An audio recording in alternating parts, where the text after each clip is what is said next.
Although the world is seeing a dismal light at the end of the tunnel with regards to COVID-19, many parts of the world are still in lockdown mode due to rising infections and a new strain of the virus.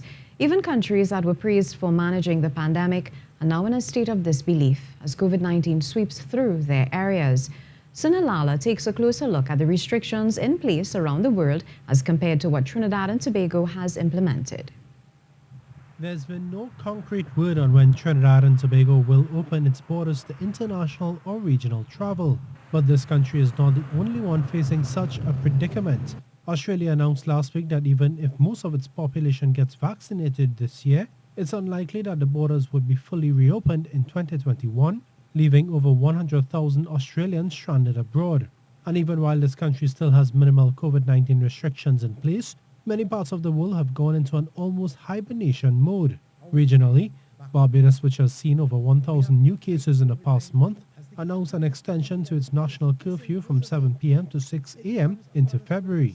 A barrage of new measures includes restricted times for supermarkets, closing of banks for a week, closing of restaurants, gyms and markets. Even Grenada and Jamaica have also been forced to hold back on their plans to ease their curfew measures.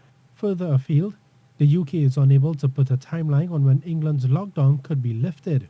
Currently, people in England are warned to only leave home for essentials and are not allowed to meet people outside their bubble. These restrictions are similar for many other places in Europe such as Scotland, Wales and Ireland, which have extended lockdown measures.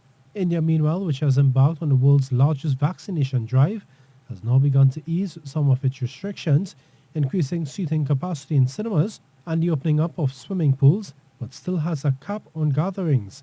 And across to South Africa, which is battling its own variant, they recently extended coronavirus restrictions, which includes closing beaches and public parks and banning the sale of alcohol.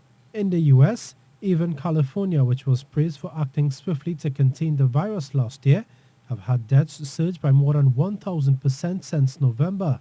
In the last few days, that state has lifted its stay-at-home orders, ending a 7-week lockdown for millions of residents.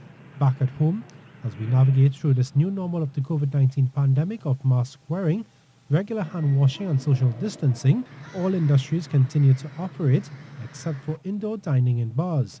And even while other close Caribbean countries are implementing curfews, Trinidad and Tobago has not had to resort to such measures. Sunil Lalla, TTT News.